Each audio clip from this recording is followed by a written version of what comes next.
semuanya, perkenalkan nama saya Bilki Zahwa dengan NIM 143241229. Nama saya Kidsflow Neurosikras Abedito dengan NIM 143241002.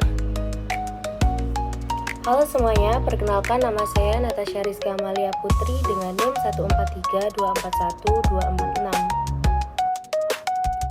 Halo semua, perkenalkan nama saya Denis Pramistia dengan NIM 143241250. Hai semuanya, kalian pernah dengar nggak sih ada istilah bisnis itu nggak cuma soal cari untung aja, tapi juga soal tanggung jawab. Nah, itulah yang akan kita bahas hari ini lewat topik Managing Ethics and Social Responsibility.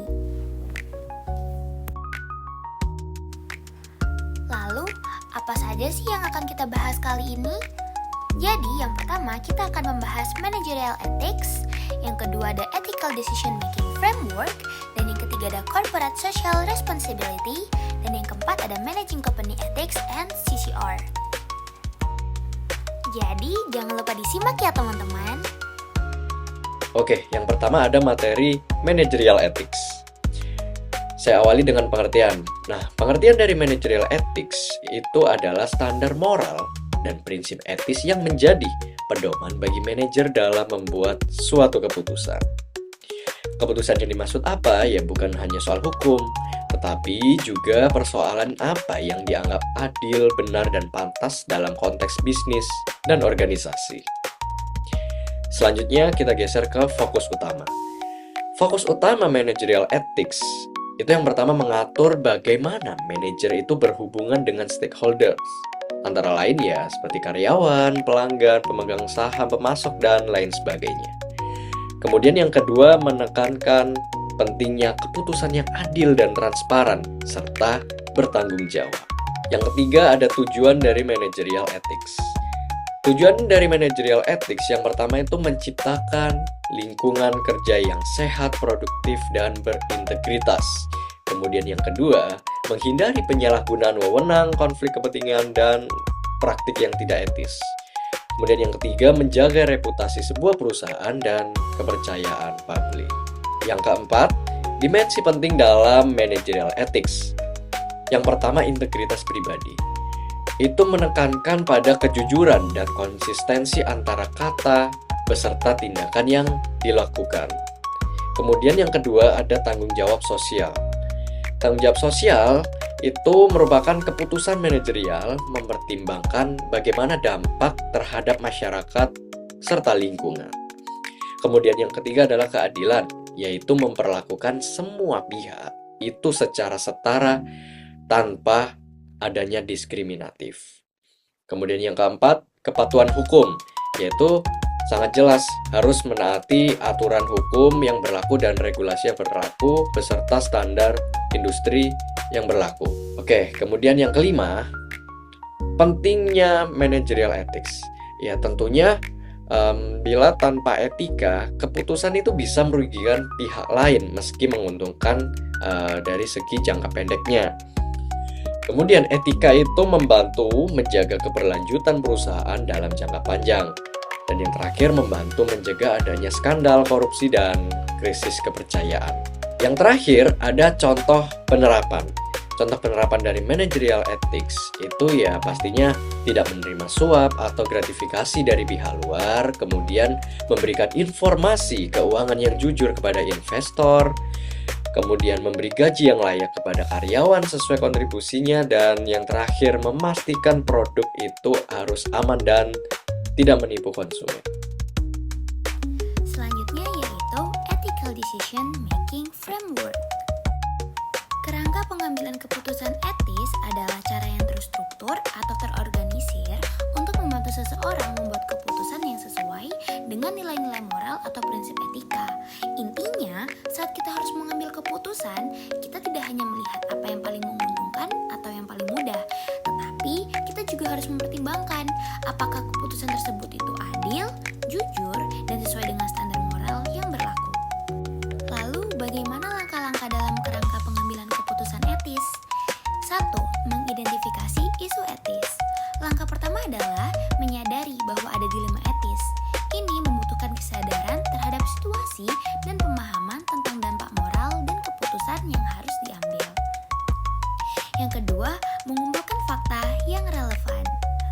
Sebelum membuat keputusan, penting untuk mengumpulkan semua fakta yang ada terkait masalah tersebut. Ini termasuk memahami konteks, pihak yang terlibat, dan kemungkinan konsekuensi dari berbagai pilihan. Dan yang ketiga, mengevaluasi alternatif. Pada tahap ini, berbagai alternatif perlu dipertimbangkan, dan hasil potensial dari setiap pilihan harus dievaluasi. Ini melibatkan pemikiran tentang dampak jangka pendek dan panjang bagi berbagai pihak terkait. 4. Membuat keputusan berdasarkan prinsip etis. Setelah mengevaluasi semua alternatif, keputusan harus diambil berdasarkan prinsip etis. Prinsip-prinsip ini menjadi dasar dalam pengambilan keputusan untuk memastikan keputusan tersebut sesuai dengan nilai-nilai moral. 5. Menerapkan dan memantau hasil. Setelah keputusan dibuat, langkah selanjutnya adalah menerapkannya. Selain itu, penting untuk memantau hasil dari keputusan yang diambil untuk memastikan bahwa keputusan tersebut menghasilkan dampak etis yang diinginkan. Sekarang kita masuk ke pembahasan mengenai Corporate Social Responsibility atau CSR. Corporate Social Responsibility atau CSR merupakan komitmen perusahaan untuk bertanggung jawab terhadap dampak sosial dan lingkungan dari aktivitas bisnis yang dijalankan.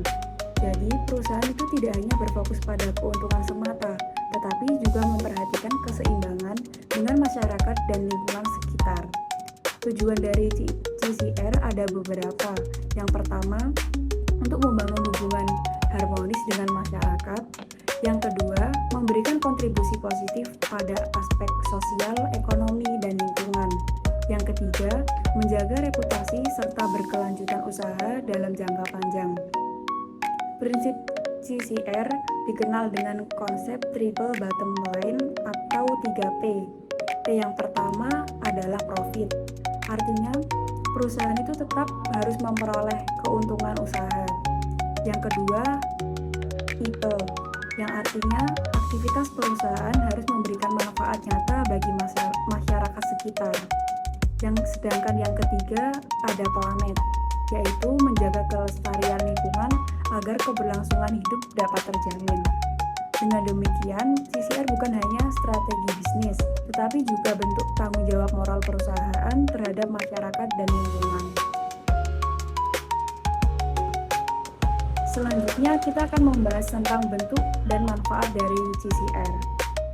Jadi, setelah tadi kita tahu pengertian dan prinsip dasarnya, sekarang kita lihat bagaimana CSR itu diwujudkan dalam praktik nyata serta apa aja sih manfaatnya.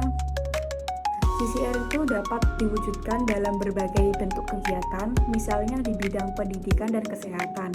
Perusahaan bisa memberikan beasiswa atau layanan kesehatan gratis. Selain itu, ada juga kegiatan pemberdayaan masyarakat dan UMKM agar mereka bisa lebih mandiri secara ekonomi. Di sisi lingkungan, bentuk CSR bisa berupa pelestarian alam hijau seperti penghijauan, penggunaan energi hijau, hingga pengelolaan limbah. Tak kalah penting, CSR juga bisa hadir dalam bentuk sosial maupun bantuan bencana bagi masyarakat yang membutuhkan. Manfaat dari pelaksanaan CSR ini juga sangat luas. Bagi perusahaan, CSR mampu membangun citra positif, meningkatkan loyalitas konsumen, dan memperkuat daya saing. Bagi masyarakat, manfaatnya terlihat pada peningkatan kesejahteraan, akses pendidikan, serta kesehatan. Sedangkan bagi lingkungan, CSR membantu menjaga kelestarian alam dan mendorong pembangunan yang berkelanjutan. Jadi bisa kita lihat bahwa CSR bukan hanya menguntungkan perusahaan, tapi juga memberikan dampak positif bagi masyarakat dan lingkungan sekitarnya. Selanjutnya kita akan membahas bagaimana perusahaan dapat mengelola etika dan tanggung jawab sosialnya secara efektif. Di sini ada 3 pendekatan utama yang bisa kita terapkan. Yang pertama yaitu values oriented approach. Pendekatan ini berfokus pada individu. Tujuannya yaitu adalah menumbuhkan keinginan internal pada setiap karyawan untuk bersikap etis. Kita melakukan dengan menyatukan nilai-nilai pribadi karyawan dengan nilai-nilai perusahaan. Contohnya yaitu kepemimpinan etis. Manajer harus menjadi teladan. Mereka harus menunjukkan kejujuran, keadilan, dan integritas dalam setiap tindakannya. Yang kedua yaitu structure oriented approach. pendekatan ini lebih formal dan sistematis. Kita menciptakan kebijakan mekanisme untuk memastikan semua orang berperilaku etis. Mekanisme ini bisa berupa dengan Chief Ethics atau seorang eksekutif yang bertugas mengawasi kepatuhan etika dan hukum.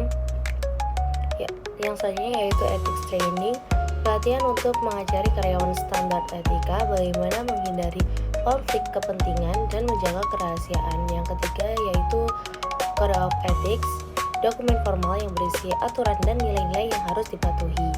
Yang terakhir yaitu komite etika, kelompok eksekutif yang bertanggung jawab memutuskan kasus etika dan memberikan sanksi jika diperlukan. Yang ketiga yaitu whistleblowing. Ini adalah pendekatan yang sangat penting. Kita harus mendorong pengungkapan praktik ilegal, tidak etis atau tidak sah. Perusahaan harus memandang whistleblowing sebagai manfaat dan bukan ancaman. Untuk mendukungnya, kita harus menyediakan saluran etika atau hotline yang rahasia. Yang penting, kita harus memberikan perlindungan yang kuat bagi setiap pelopor agar mereka tidak takut melaporkan pelanggarannya.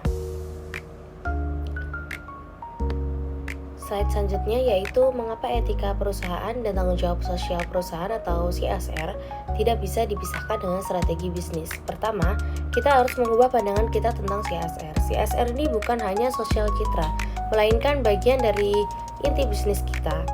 Ketika kita mengintegrasikan kegiatan sosial seperti program sukarelawan, karyawan ke dalam strategi CSR, kita tidak hanya membantu masyarakat, tetapi juga membangun reputasi dan kepercayaan publik yang kuat. Kedua, banyak penelitian menunjukkan bahwa perusahaan yang beretika dan bertanggung jawab sosial cenderung memiliki kinerja finansial yang lebih baik. Hal ini masuk akal ketika pelanggaran mitra dan karyawan mempercayai perusahaan kita. Mereka akan lebih loyal dan mendukung kita. Intinya etika dari CSR ini bukanlah biaya tambahan, melainkan investasi strategis yang menghasilkan keuntungan jangka panjang bagi perusahaan masyarakat. Nah, bagaimana teman-teman dengan video materi kita kali ini? Apakah cukup jelas? Jika belum jelas, boleh ditanyakan ya.